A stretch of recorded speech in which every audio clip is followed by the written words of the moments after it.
প্রিয় শিক্ষার্থীবৃন্দ, you are most welcome to our English class today.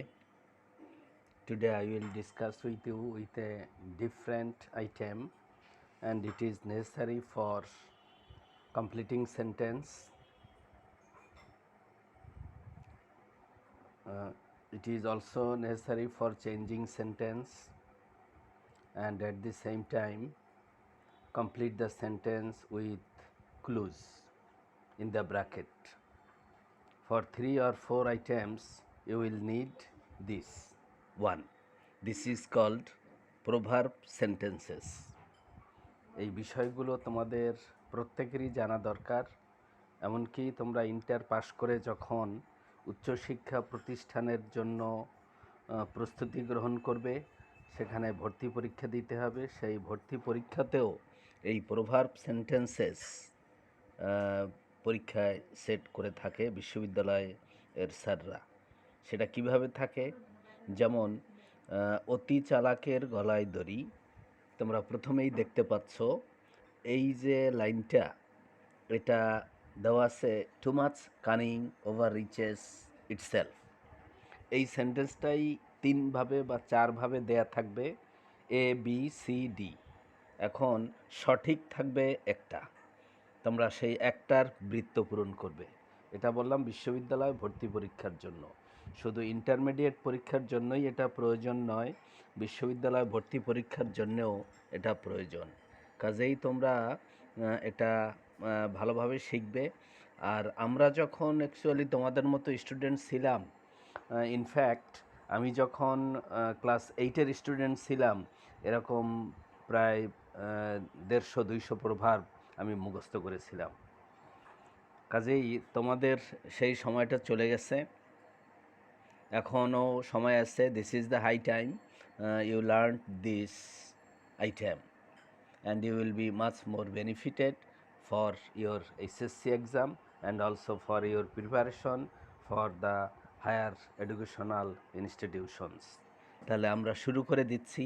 প্রথমেই আছে প্রবাদ বাক্যগুলো বাংলা দেয়া আছে, আমরা এগুলো একটু আলোচনা করব এবং তোমাদেরকে সহজ করে অর্থ বুঝিয়ে দেব। 1 নম্বরে আছে অতি চালাকের গলায় দড়ি। এটা too much cunning over reaches itself. এই যে প্রভাবগুলো সরাসরি কিন্তু বাংলায় যে শব্দগুলো ব্যবহার করা হয়েছে, ইংলিশে সেই শব্দগুলো সরাসরি পাবে না। এটা একটু সত্য জিনিসটাকে বোঝানোর জন্য অন্য কিছুর ব্যবহার করা হয়। বাংলায় সেটাকে হয়তো রূপক বলা হয়, ইংলিশে এলিগরি বলা হয়, অনেক সময় এলিগরি বা সিম্বলিক মিনিং প্রকাশ করে এই প্রভাবগুলো। তাহলে অতি চালাকের গলায় দড়ি, এখানে আছে too much cunning over reaches itself. Cunning, cunning শব্দটা কিন্তু ধূর্ত বা চালাক। এখানে too much cunning over reaches itself, over reach. এখানে কানিং শব্দটা কিন্তু স্পেলিংটা দেখবে CUNN, একটা এন দিলে হবে না। ওভার রিচেস, ওভার রিচেস এখানে কিন্তু ডবল আর। ওভার রিচেস একটা শব্দ, ওভার এটাকে যদি আমরা আলাদা করি আর রিচ শব্দটা যদি আলাদা করি, তাহলে ওভারের শেষে আর, রিচের শুরুতে আর, দুইটা যখন একত্র হয়ে গেল তখন double R, over reaches itself. Number 2তে আছে অতিভক্তি চোরের লক্ষণ। এখানে too much courtesy, too much craft. এখানে দেখো সরাসরি অতিভক্তি এর সরাসরি ইংলিশ এখানে দেয়া নাই, চোরের লক্ষণ এর সরাসরি ইংলিশ এখানে দেয়া নাই। আগেই আমি বলেছিলাম যে প্রভাবগুলো সাধারণত সিম্বলিক মিনিং প্রকাশ করে। তাহলে এখানে দ্বিতীয়টা আমরা আবার দেখি, two much courtesy. Too much courtesy, courtesy মানে হলো ভদ্রতা, অতিশয় ভদ্রতা দেখানো। এটা টু মাচ ক্র্যাফট মানে এটা বেশি হয়ে যায়, এরকম অর্থ প্রকাশ করছে। তাহলে অতিভক্তি চোরের লক্ষণ, এটার প্রভাবটা কি? Too much courtesy, too much craft. এটা বুঝতে পেরেছো? কার্টেসি বানানটা দেখো, কার্টেসি আমরা অনেক সময় ইউজ করি বাংলায় যখন কথা বলি।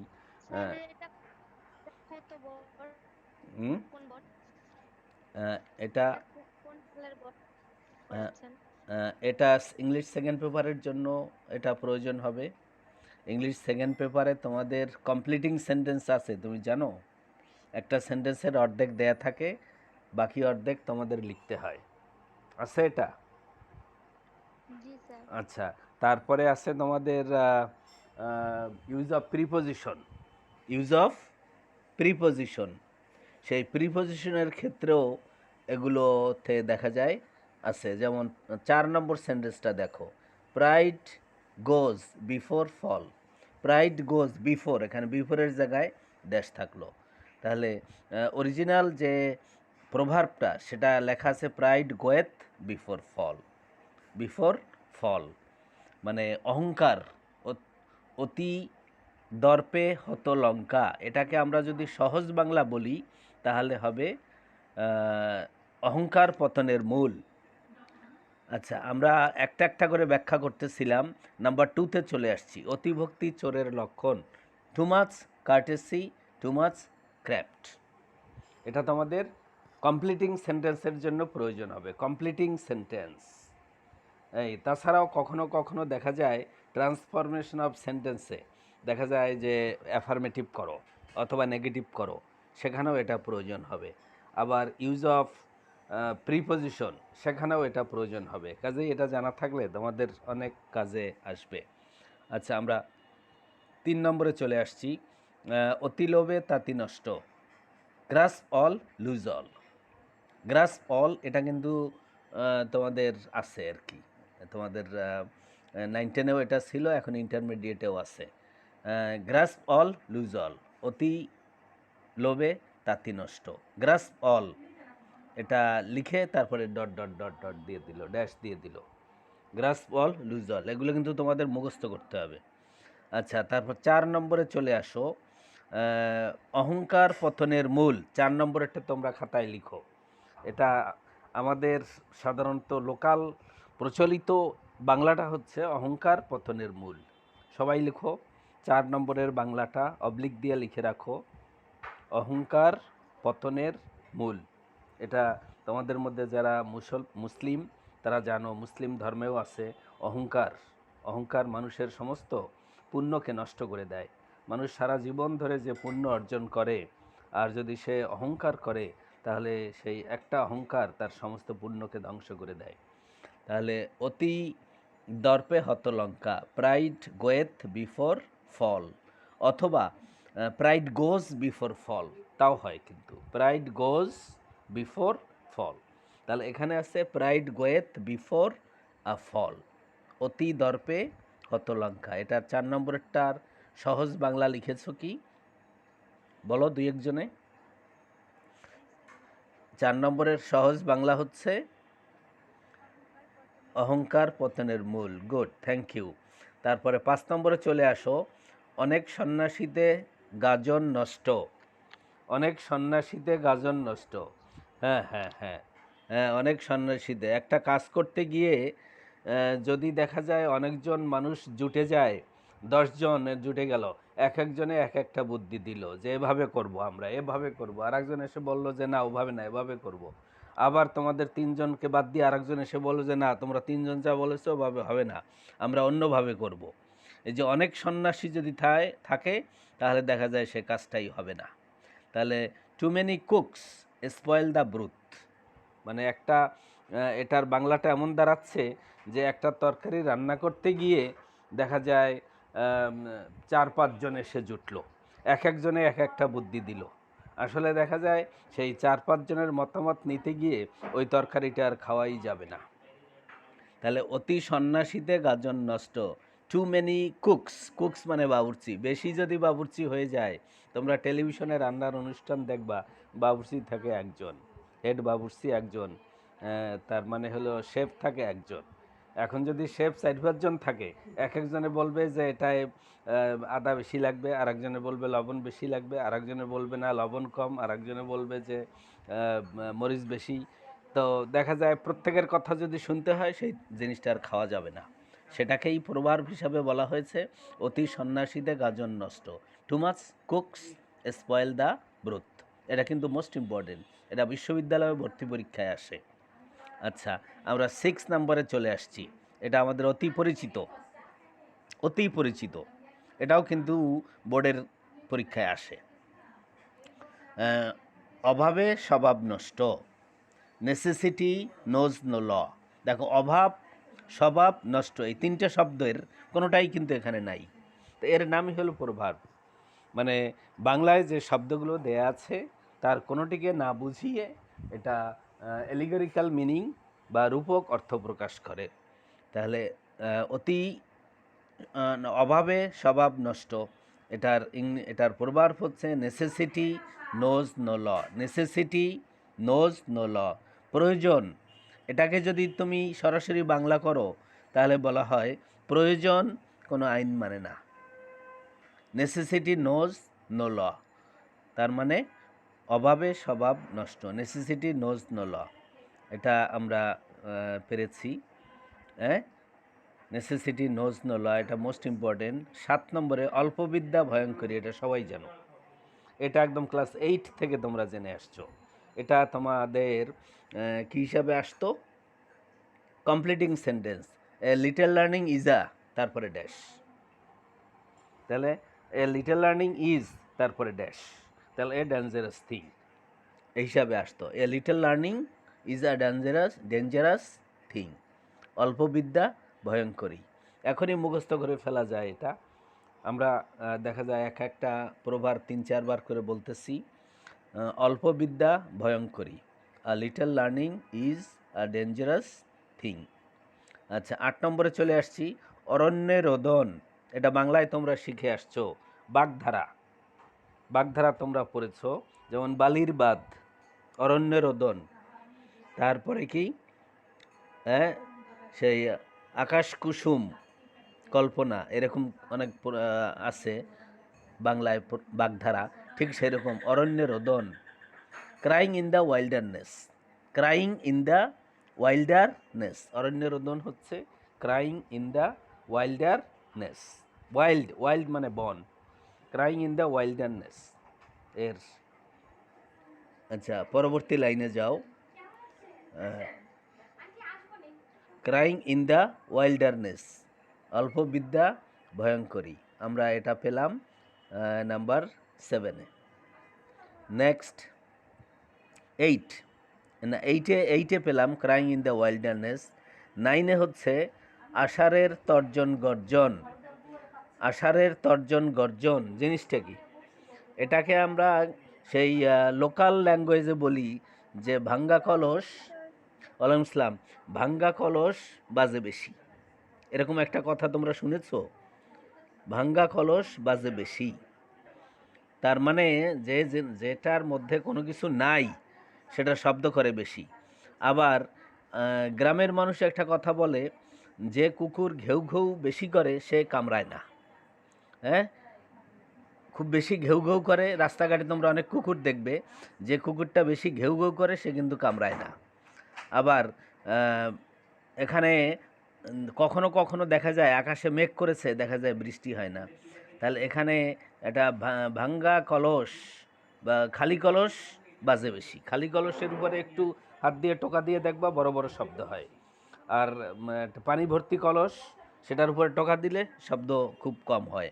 তাহলে আমরা এখানে পেয়েছি empty vessels sound much, empty vessels sound much, তার মানে হলো অসারের তর্জন গর্জন সার।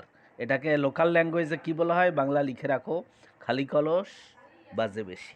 খালি কলস বাজে বেশি, মানে খালি কলস এর উপরে আঙ্গুল দিয়ে টোকা দিলে শব্দ বেশি হয়। আচ্ছা, এটা কততে পেলাম? 9 নম্বর। 9 নম্বরেরটাও তোমরা লিখে রাখতে পারো লোকাল বাংলাতে, যে খালি কলস বাজে বেশি, অথবা অসারের তর্জন গর্জন, অথবা ঘেউ ঘেউ করা কুকুর কামড়ায় না। আমরা 10 নম্বরে চলে আসছি। আপন ভালো তো জগৎ ভালো, to the pure all things are pure. আপন ভালো তো জগৎ ভালো, নিজে ভালো হলে দেখা যায় জগৎ ভালো হয়ে গেছে। তাহলে এরকম অর্থ বোঝানোর জন্য যে প্রভাবটা ইউজ করা হচ্ছে সেটার নাম কি? To the pure all things are pure, to the pure all things are pure. এগুলো কিন্তু তোমরা স্ক্রিনশট নিয়ে রাখবে এবং এটা মুখস্থ করবে, কারণ এটা মোস্ট ইম্পর্টেন্ট তোমাদের জন্য। বেশি দূর আমরা আলাপ করতে পারবো না হয়তো। আমরা 10 নম্বরে চলে আসছি। 10 থেকে আমরা কততে যাব? 11তে। 11তে চলে আসো।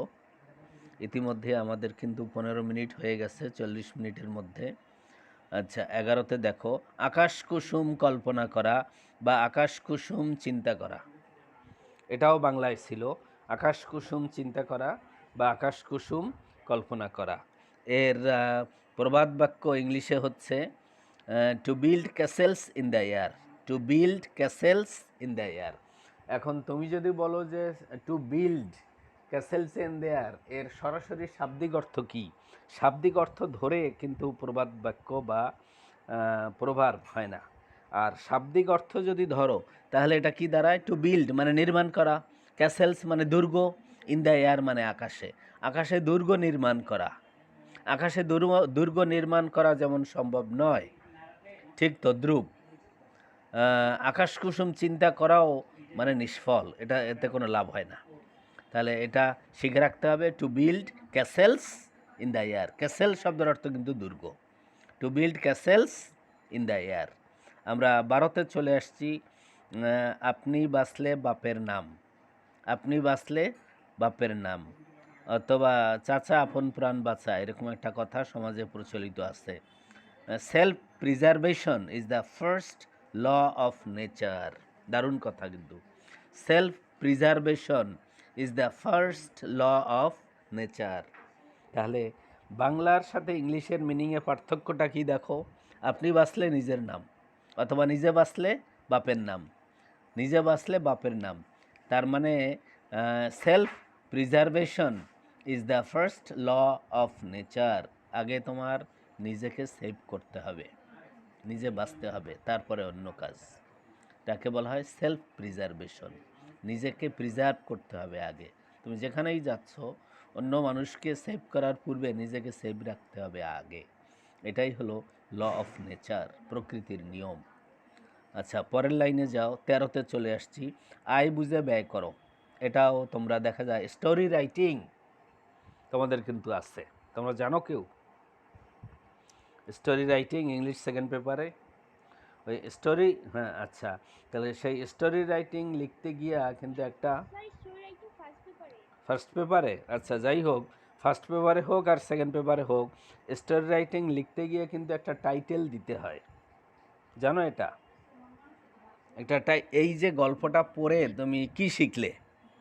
তাহলে এখানে এই যে আয় বুঝে ব্যয় করো, cut your coat according to your cloth, এটাও তোমরা নিচের ক্লাসে পেয়েছো।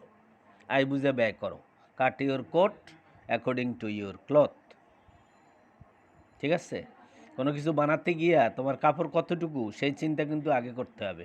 তুমি আগেই যদি কাটা শুরু করে দাও তাহলে হবে না। একটা ফ্রক বানাতে গিয়ে দেখতে হবে কাপড় কতটুকু আছে, আগে কিন্তু সেটা মাপ দিয়ে দেখতে হবে।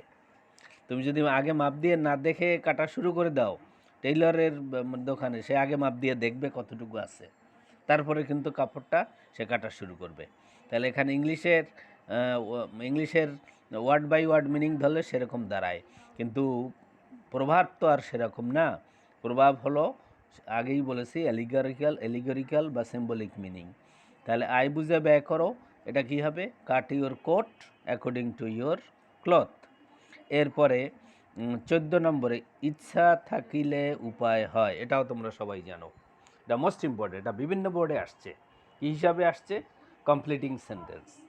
কমপ্লিটিং সেন্টেন্স, এই যে আমরা 14-15টা করলাম, এর মধ্যে অনেকগুলোই কমপ্লিটিং সেন্টেন্স হিসাবে আসে। তাহলে এগুলো শিখলে তোমরা ইজিলি সেখানে নম্বর পেয়ে যাচ্ছ কমপ্লিটিং সেন্টেন্স হিসাবে। পরবর্তী লাইনটা কি? ইচ্ছা থাকলে না, 14 নম্বরে আমরা কি দেখতে পাচ্ছি? ইচ্ছা থাকিলে উপায় হয়। এটার English, where there is a will there is a way. এখানে লেখা আছে where that's a will that's a way, একই কথা। আর পুরোটা যদি, এটা হলো কন্ট্রাকশন। কন্ট্রাকশন জিনিসটা কি? কন্ট্রাকশন জিনিসটা হচ্ছে উইল নট। উইল নট এটাকে যদি আমরা সংক্ষেপে লিখি তাহলে হবে ওন্ট, WONT। এই যে সংক্ষেপে লেখার নিয়ম, এই পদ্ধতিটাকে বলা হয় contraction.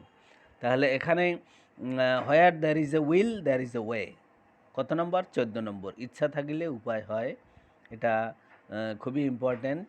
Where there is a will there is a way. আচ্ছা, সকালের সূর্যোদয় 15 নম্বর। সকালের সূর্যোদয় দেখলেই সারাদিনের অবস্থা বোঝা যায়, এটাও একটা ইম্পর্ট্যান্ট প্রভাব। এখানে লেখা আছে কি? উঠন্ত মূল পতনেই চেনা যায়। এটা অবলিক দিয়ে তোমরা লিখে রাখো। সকালের সূর্যোদয় দেখেই সারাদিনের অবস্থা বোঝা যায়। সকালের সূর্যোদয় দেখেই সারাদিনের অবস্থা বোঝা যায়, লিখে রাখো সবাই। কত নম্বর সেন্টেন্স? 15।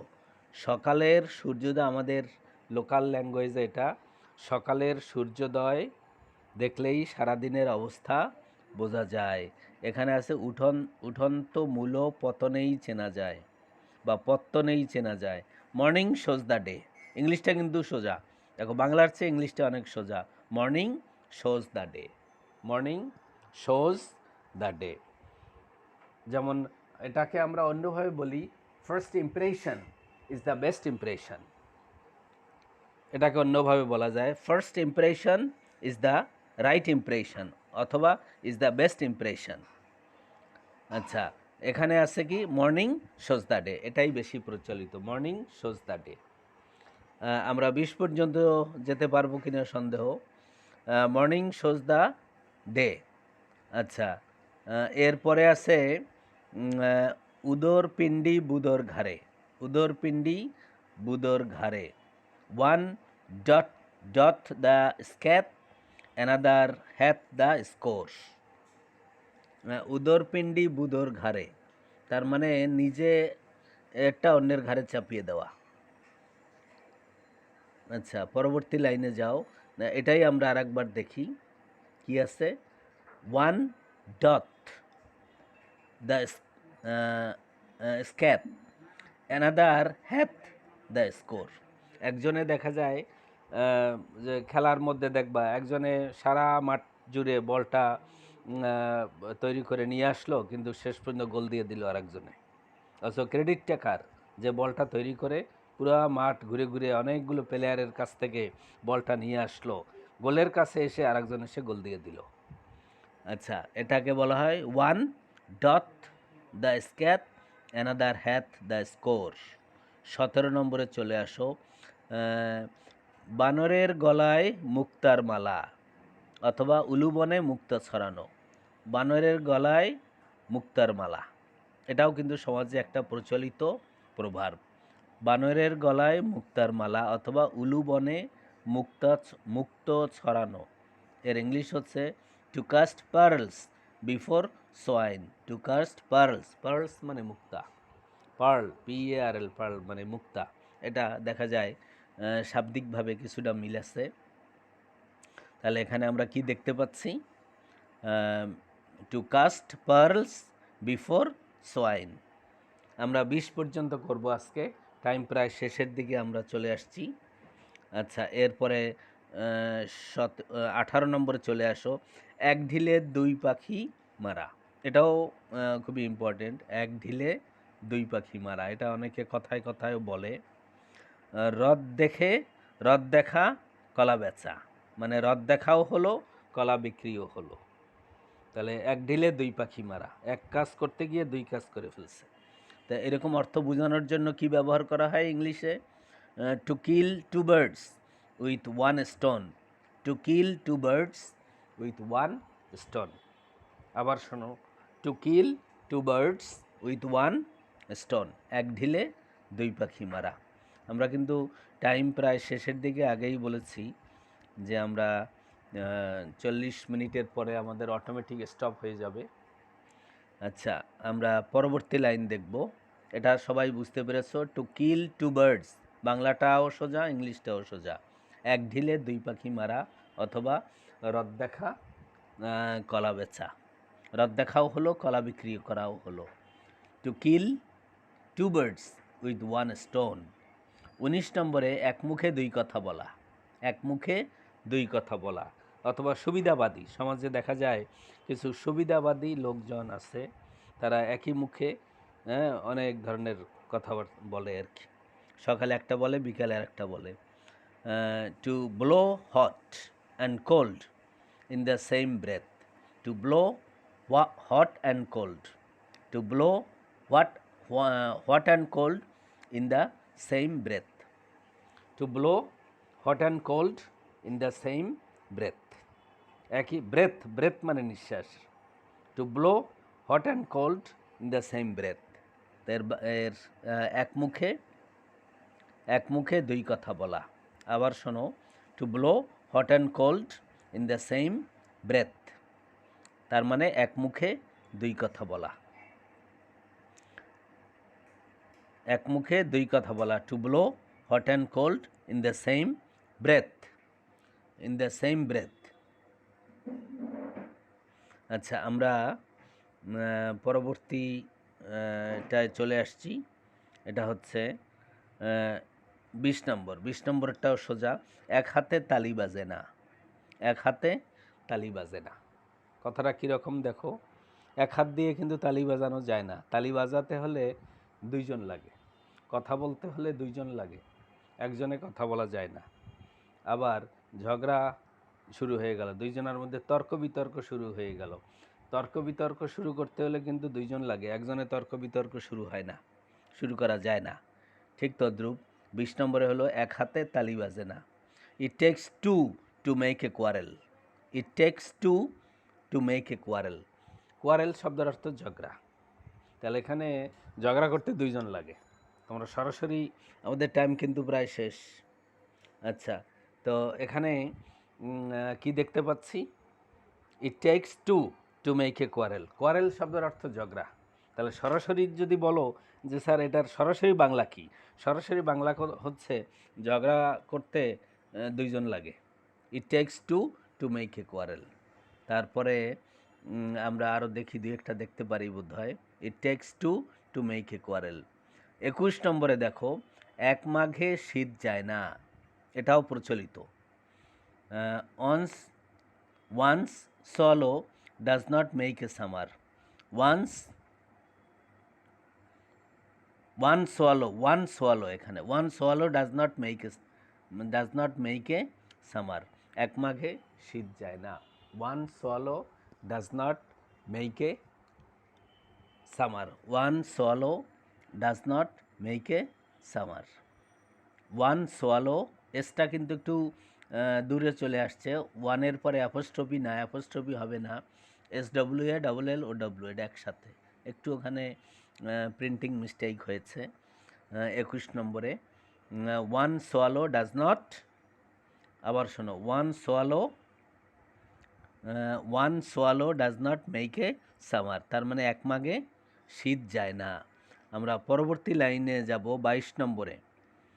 কষ্ট না ফুরিলে কেউ কেষ্ট মেলে না। কষ্ট না করলে কেষ্ট পাওয়া যায় না। এইভাবে কষ্ট না করলে কেষ্ট পাওয়া যায় না, এটাও সমাজে প্রচলিত। No pains no gains. অনেক সময় দেখবা স্টোরি রাইটিং তার শুরুতেই লেখা আছে নো পেইনস, ফার্স্ট পেপারে স্টোরি রাইটিং একজনে বলেছ। তাহলে no pains no gains, no pains no gains, তার মানে কোনো কিছু অর্জন করতে হলে ঝুঁকি নিতে হবে। ঝুঁকি ছাড়া কোনো কাজ নাই। তুমি যদি চিন্তা করো আমি এই কাজটা করব কিন্তু পারবো কি পারবো না, এই চিন্তা করতে করতে তুমি আধা ঘন্টা কাটাই দিলা। পরীক্ষার হলে গিয়া তুমি চিন্তা করলা এই অঙ্কটা তো একবার করছিলাম, এখন পুরোপুরি মনে আসতেছে না, করা শুরু করব কি না, এই চিন্তা করতে করতে 10 মিনিট কাটাই দিলা। পরে দেখা যায় কি তোমার 100 মার্কের উত্তর দেওয়া হয় নাই। তাহলে ঝুঁকি তোমাকে নিতেই হবে। ঝুঁকি না নিলে কোনো কিছু অর্জন করা যায় না। তুমি কষ্ট তুমি একবার করেছো, দেখা যায় কি ঝুঁকি নিয়ে তুমি করা শুরু করেছো, অঙ্কটা হয়ে গেছে। তাহলে কষ্ট না ফুরিলে কেষ্ট মেলে না, অথবা কষ্ট না করলে কেষ্ট মেলে না, এরকম অর্থ প্রকাশ করে no pains no gains. No pains no gains. আচ্ছা, আমরা দেখি 25 পর্যন্ত যেতে পারি কিনা। 23 নম্বরে আছে কয়লা ধুইলে ময়লা যায় না। হ্যাঁ, এটাও ইম্পর্টেন্ট। কয়লা ধুইলে ময়লা যায় না। Black will take no other hue. Black will take no other hue. কয়লা অন্য কোনো রং ধারণ করে না। এটা সরাসরি বাংলা। কয়লা ধুইলে ময়লা যায় না। Black will take no other hue. অনেক সময় মানুষ তার নিজের দোষ ত্রুটি না দেখে না, কিন্তু অন্যের দোষ ত্রুটিকে বোঝানোর জন্য এরকম কথা বলে থাকে, কয়লা ধুইলে ময়লা যায় না। তার মানে স্বভাব কখনো বদলায় না। স্বভাব, কিছু কিছু মানুষের স্বভাব কখনো বদলায় না। এই জন্য অনেকে বলে, তোমরা ছোট মানুষ বুঝবা না, কিন্তু অনেকে বলে যে ওর স্বভাব আর পরিবর্তন হইল না। তার মানে black will take no other hue. আমরা 24-এ চলে আসছি, 25 পর্যন্ত করেই কিন্তু শেষ। 25 পর্যন্ত করেই শেষ। 24-এ চলে আসছি। কাঁচায় না নোয়ালে বাঁশ, পাকলে করে ঠাস ঠাস। এটা কিন্তু একটা ইম্পর্টেন্ট। কাঁচায় না বাংলাতে আছে এটা, ওই যে ব্যাস বাক্য সহ সমাস নির্ণয় করো বা এরকম আরও কী কী জানি আছে, অথবা কারক বিভক্তি নির্ণয় করো, কোন কারকে কোন বিভক্তি। কাঁচায় না নোয়ালে বাঁশ, পাকলে করে ঠাস ঠাস। অথবা কোনো কিছু ছোট থাকতেই তাকে গড়ে তোলা উচিত, বড় হলে আর শেখানো যায় না, এরকম অর্থ প্রকাশ করে। এটা তাহলে দেখো, strike the iron while it is hot, এটাও মোস্ট ইম্পর্টেন্ট। এটাও তোমার কমপ্লিটিং সেন্টেন্স হিসাবে থাকে, strike the iron while it is hot. তাহলে 25 নম্বরে কি আছে? কাটা দিয়ে কাটা তোলা, to set a thief, to catch a thief. এটাও কিন্তু দারুণ একটা কথা। To set a thief, to catch a thief, কাটা দিয়ে কাটা তোলা। তার মানে এটা খুব সুন্দর একটা গল্প মনে পড়ে গেল। আমাদের গ্রামের বাড়িতে দেখা যায় এক ভদ্রলোক একটা বাড়ি করেছে, সেই বাড়িতে অনেকগুলো নারকেল গাছ। এখন সে ভদ্রলোক গ্রামের বাড়িতে থাকে না, সে থাকে শহরে। তাহলে গ্রামের বাড়িটা কি করবে? গ্রামের বাড়িটা যেহেতু বিল্ডিং করা আছে, তাই সে ভাড়া দিয়ে গেল।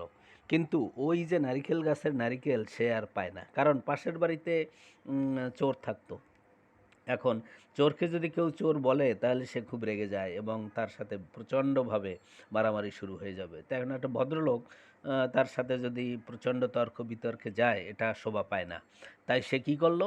সেই যে চোরটাকে একদিন সে তার বাসায় খবর দিয়ে নিয়ে গেল, ভালো করে খাওয়া দাওয়া করালো, বলল যে ভাই আমার এই বাড়িতে তো আমি থাকি না, কয়েকটা নারকেল গাছ আছে, এখানে কিন্তু নারকেলগুলো চুরি হয়ে যায়, তুমি এগুলো পাহারা দিবা এবং অর্ধেক নারকেল তোমাকে দিয়ে দেবো। তারপরে সে রাজি হয়ে গেল এবং বলল যে অর্ধেক নারিকেল তো দিবেন, তাহলে আমি যখন পারবো তখন কিন্তু আমাকে নারিকেল গাছে ওঠার টাকাও দিতে হবে। হ্যাঁ, দেবো দেবো। এরপর সে তাকে ওই চোরকেই ঠিক করে দিল এবং তারপর দেখা যায় সে প্রতি বছর প্রচুর নারিকেল পেত। মনে করো অনেকগুলো গাছ তো, 100টা নারিকেল হলে 50টা নারিকেল পেত, আগে সে একটাও পেত না। তাহলে এখানে কিন্তু 25 নম্বর, কাটা দিয়ে কাটা তোলা, টু সেট আ থিফ, একটা চোরকে নিয়োগ করা, টু ক্যাচ এ থিফ, চোরকে আরেকটা চোরকে ধরার জন্য। এই পর্যন্ত আমাদের শেষ। তোমরা নিশ্চয়ই স্ক্রিনশট নিয়েছো এবং এগুলো মুখস্থ করবে। আমরা পরবর্তী দিন বাকি আরও ইম্পর্টেন্ট কিছু নিয়ে আলোচনা করব। Until then, thank you very much. 26 নম্বরেরটা দেবো? ও, তাহলে এই পৃষ্ঠাটা শেষ হয়, তুমি তো দারুণ চালু। আচ্ছা, 26 নম্বরেরটা হচ্ছে কাটা ঘায়ে নুনের ছিটা। এটা তো তোমাদের অনেককেই বলতে শুনেছি লকডাউনের আগে, মানে এই করোনা পিরিয়ডের আগে। কাটা ঘায়ে নুনের ছিটা, অথবা মরার উপরে খাড়ার ঘা। তাহলে to add insult to injury, to add insult to injury, কাটা ঘায়ে নুনের ছিটা। তার মানে এই পেজটা আমরা কমপ্লিট করে দিলাম। যে বলেছে যে 26 নম্বরটাও দিয়ে দেন, খুবই ইন্টেলিজেন্ট মেয়ে। তাহলে কাটা ঘায়ে নুনের ছিটা, to add insult to injury. তাহলে এই 26টা পড়া দিয়ে দিলাম, প্রত্যেকে মুখস্থ করবা। নেক্সট ডেতে আমি অনেককে জিজ্ঞাসা করব, কাজেই তোমরা, আমি বিশ্বাস করি তোমরা প্রত্যেকে শিখবে, তোমরা সবাই ভালো স্টুডেন্ট। কাজেই পরবর্তী ক্লাস টাইম মতো হবে। এই ক্লাসটা আমি যথাসময়ে নিতে পারি নাই, আমার বাবা অসুস্থ ছিল, হসপিটালে ভর্তি ছিল, তাকে নিয়ে আমি গ্রামের বাড়ি রেখে আসছি, এই জন্য ওই দিন আমি ক্লাসটা নিতে পারি নাই। এনিওয়ে, এরপর থেকে আর মিস হবে না আশা করি। আলহামদুলিল্লাহ, আজকে এখানে শেষ। Until then, thank you very much. আসসালামু আলাইকুম। আসসালামু আলাইকুম। জি, ওয়ালাইকুম আসসালাম। আসসালামু আলাইকুম। ওয়ালাইকুম আসসালাম।